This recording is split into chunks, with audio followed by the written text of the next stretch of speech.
What is up, loud and proud crowd? I hope you guys are doing absolutely fabulous. It is, to me, quite honestly, overcast is a beautiful, beautiful day.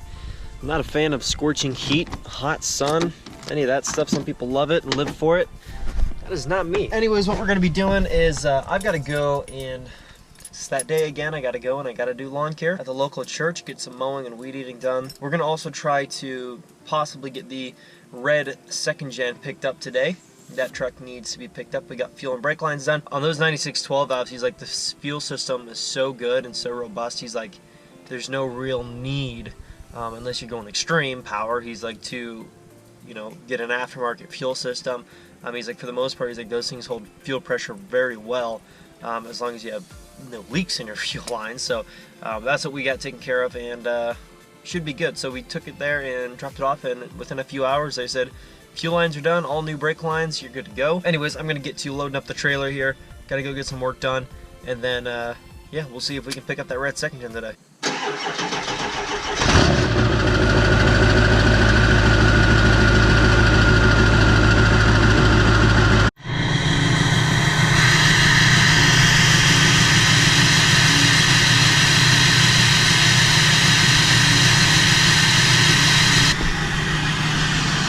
You're getting everything ready to go, but man, you gotta love the high idle on a 7.3. It just backed way down, but it was screaming when it kicked on for the first time.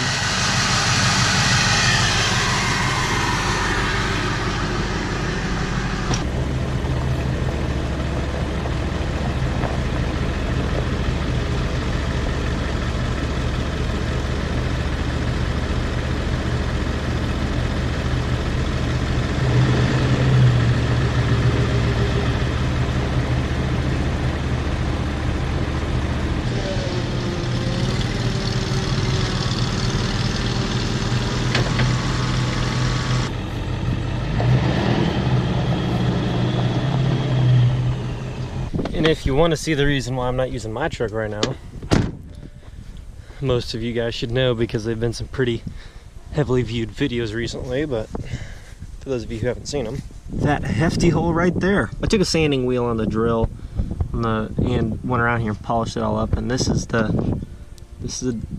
damage that's here.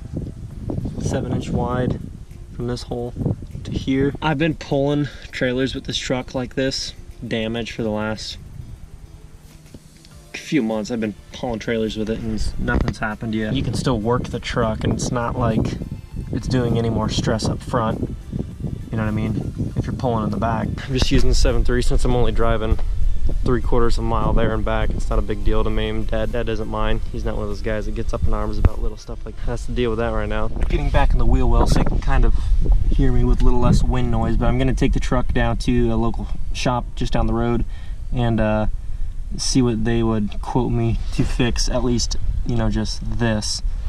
Kind of see what they have to say about it. Maybe also re-cut out the top sections of this here and weld new steel on top there on both sides, because this thin crap, I mean, down here where it's solid down low, there ain't nothing wrong with it at all, and that's how it's fine, but just these little top plates are thin. You got stupid bed liner sprayed on here, but this thin crap up top just needs replaced. I mean, all these mounting points and all the cab mounts and all that crap, everything's solid as can be. But that crap right there, it's not cool. Real quick Q&A session. People were asking in yesterday's video, because I kind of mentioned, by the way, the red truck, we dropped it off for fuel lines, brake lines. Some guy said, well, why'd you drop it off at the shop to get fuel lines when you said you were going to do an aftermarket fuel system? Yes, sir. Why? They want to know why didn't we go with an aftermarket fuel system right away? I still haven't rolled it out completely, but I haven't decided for sure. I've talked to a couple different guys, and they say that the fuel pumps on those particular ones are actually known for being reliable. Of course, that's somebody's opinion, you don't really know. But the guys I talked to in terms of building and putting compound turbos on, they seem to think like if you want to do it, it's totally fine, but it's not necessary. So it's just kind of an option. So I haven't rolled it out, but at this particular point I wanted it because those brake lines and stuff, in order to continue to kind of move forward the truck, they just needed done, and I figured if the brake lines are being redone, might as well just go ahead and do the fuel lines as well at the same time. So, and they did it really quick. So, yeah. And also, so the truck can start and run fine for now, for the time being. Because before, you would go to start the thing and I'd have to turn over and crank right because the fuel line leaks. I just wanted to make sure that, you know, we can actually get a real feel for what it's going to be like, and we can add the other system on anytime. We're also going to try to real quick see if there's anything that this shop can do on my truck. I got a word from another guy who does welding professionally and what he would charge. And so we're going to ask them and see if it's anything that they could do, if they, you know, if they know anything on it, what they would suggest. So try to do that real quick as well. See how this old girl fires up with new fuel lines in her.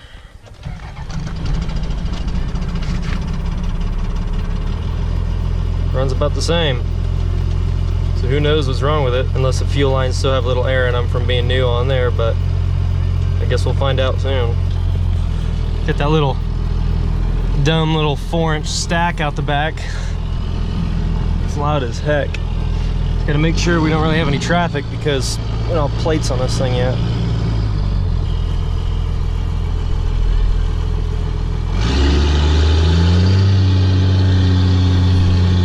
Sounds good though. Do the old hand signal.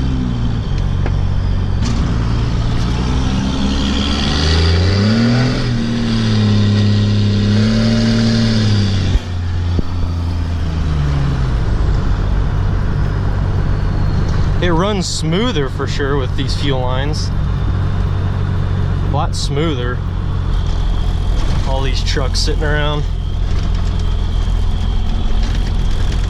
Gotta go mow. I was planning on doing a little bit of a work vlog for this video, but I'm just gonna kind of go through and show you what they did with this truck. This truck needs fuel already. That little stack is the coolest freaking thing. I don't know why, but it's fun. Real quick, show you a little exhaust note here before I have to shut it off.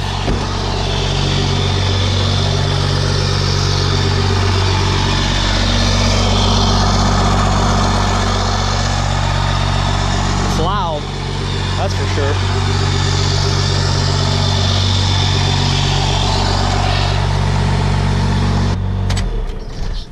Here's these new fuel lines. They are I'm pretty sure these are nylon. Runs down through. Let's take a look up here and see how these look compared to the old ones. Wherever them old ones were.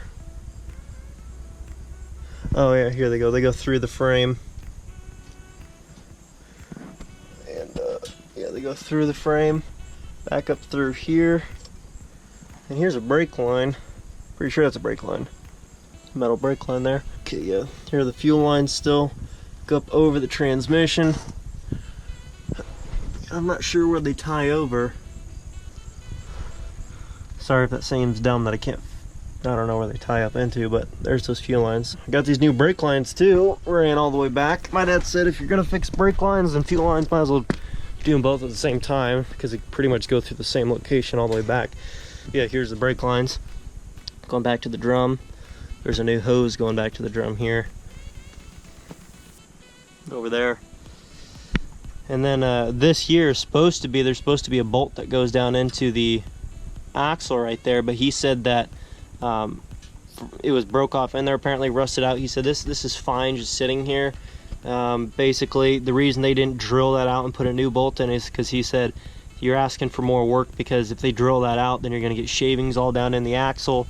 Then they'd have to you know basically completely wash out the whole thing, redo all that stuff, and he just like figured you wanted brake lines and fuel lines done, not really expecting that to be done, so we just did what you wanted. And then it's not changing any more than it was before, other than new brake lines and fuel lines. It's not like we had that bolt there in the first place. Nothing any worse than it already was. It started up a little bit rough still. I can't figure that out. That might not have anything to do with fuel lines. The fuel lines were leaking. We saw, you guys saw in the videos, you guys saw those fuel lines leaking. You guys saw the diesel fuel leaking out. So those were for sure leaking and needing done. That was no doubt, but it was still a little bit hard starting. And so we're gonna have to go through here and check all the injectors and all that stuff, and just kind of see for sure, what's going on. See if maybe it's a leaky injector. There's, something like there could be something wrong who knows where up here. It has something to do with the fuel system. Pretty much that's a given that it has to do with it starting hard or rough or whatever. Something to do with the fuel system, so we just got to get that looked at and try to figure out what's what. And also one more thing, I've been getting tons of messages about the red second gen. Are you going to buy the red second gen off your dad? Is your dad going to let you buy it? You know, yada yada yada. Appreciate all the message and all the feedback. You guys really, I mean, you guys really fill me in with a ton of insight on some stuff and what you guys would recommend, suggest, and stuff like that.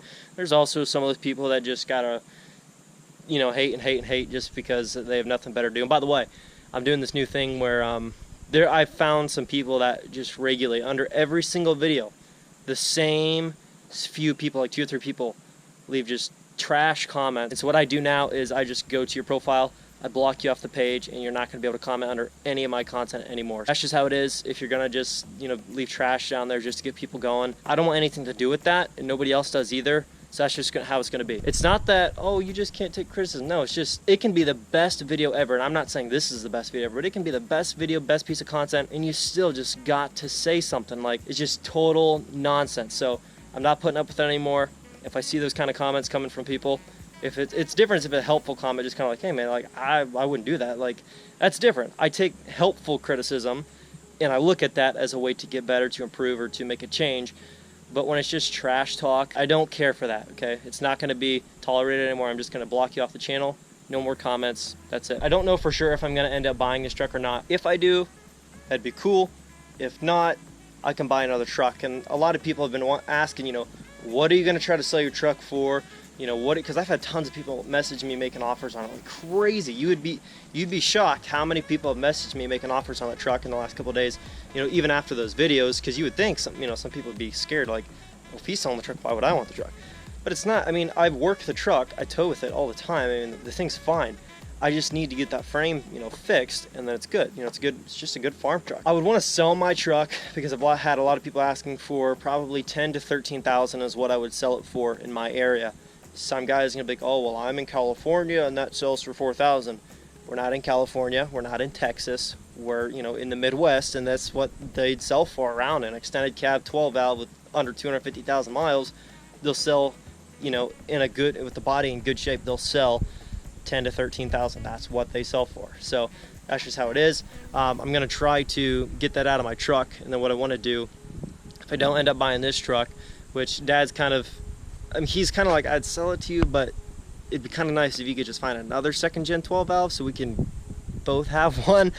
So I guess he likes the truck. He wants to hold on to it. So, but he said if you absolutely can't find anything, you know, over the course of a few weeks, then, you know, I'll sell it to you. But you can tell he'd rather not. So I don't want to, like, if he doesn't want to sell the truck, I don't want to make him feel like he has to sell me the truck. Otherwise, I'm not gonna have a truck to build. Like, I can go find a truck somewhere else. You know, that's not a big deal. I don't need to buy my dad's truck. I might just look around and try to see then any trucks in the surrounding states or areas, try to find a truck $5,000 to $8,000 range, buy something like that. I've already got my eye on 3 or 4, some regular cabs, and I've actually got my eye on a dually, which would be kind of cool. But that's more towards the higher end of what I would like to spend. But trying to find a truck between $5,000 to $8,000 with a clean frame. The body I'm not terribly worried about because I would have money to get paint and body work and wheels and tires and all that stuff. But if I can get a truck $5,000 to $8,000, good clean frame on it, less than 250,000 miles, I would totally do that. And then with the money that I would save, let's say I sold my truck for $12,000 or $12,500, you know, I would have, if I bought a truck for, let's say, $7,000, which I've got a few on my list for $7,000, you know, that would give me like $5,000 plus dollars, you know, to put towards the next build, which is what I'd want, because then I could actually go into the build for, you know, a handful of weeks, you know, without having to actually pull any money out of my savings and stuff like that, pull any extra finances out, you know, in addition to the equity of my truck. So that's just kind of where I'm at right now with my truck and stuff. So I just thought I would fill you in on that. Sorry for all the talking, but that's just kind of how it is today. I guess another one of those videos where we got some stuff done, but we weren't able to do the work ourselves. Probably not that we weren't able to, we just didn't. I just asked Dad, I'm like, hey, you know, what's going on with the truck? He's like, I'm dropping her off tomorrow. I said, okay, guess you're dropping her off. So he dropped it off and got the work done, and it was quick. They had it done in no time. All good, all good. Just thought I would fill you in on the truck, some stuff that just got done on it. Also, you know, what's going on with my truck, because that's been, a lot of people have been watching those videos recently, and they've been taking off like wildfire about you know, what I'm doing with my truck, whether or not I'm going to keep it, sell it, the damage that's been done to it. And I'm gonna get it fixed, could do the respectable thing, get it fixed, sell it, take less than 8,000 of that, buy another truck, and have several thousand in hand to start on the next build. So that's why I'm not gonna buy a $15,000 first gen. I'm not gonna buy a $15,000 third gen. I'm not gonna buy like a super low mileage mint extended cab 24 valve or nicer 12 valve. Not necessarily a junk truck, but $5,000 to $8,000 range, and that's what I'm gonna go with, and have money left over to continue to build into the truck and get it built. And also this truck, I'm not gonna tell you too much, but let's just say it's gonna be a totally different build than my truck. It's not gonna be all white, and it's not gonna be all small wheels and small conservative tires and stuff like that. It's gonna be different. It's gonna be really mean. So stay tuned. You guys are gonna want to see that build. It's gonna be cool. I've already got a mod list come up in all the video ideas for the next build. Whatever it's gonna be, I know what I want to do with it. I know what I'm looking for and what I want to do with the build as soon as I get it and go full throttle onto it. So that's what I'm gonna do. If you haven't added me on Snapchat and Instagram, definitely do that. On my Snapchat, I kind of give hints and stuff towards what I'm looking at, what I'm doing. So definitely add me there. But anyways, guys, that is probably going to wrap up the video on the on the truck today. Just kind of wanted to fill you in more on what's going on with my truck, what I'm going to try to sell it for, what I'm going to try to buy next. And I definitely want a second gen 12 valve. Going to buy another 12 valve. Thank you guys so much for watching. If you have not yet joined the family, subscribe, hit that like button, comment below. I will catch you guys tomorrow. Peace. Doing what I love, going day to day, but I know it takes time and I'm patiently waiting. Sometimes I contemplate, cause one day you feel so close and the next is out of sight. But I know I gotta hold on tight to go back to just going out every night. Like if I'm about to let it go now, I can live alright, live a normal life, doing 9 to 5. But I know I'm more than that. I gained this skill, wasn't born with that. At the end of the life, it's a memory.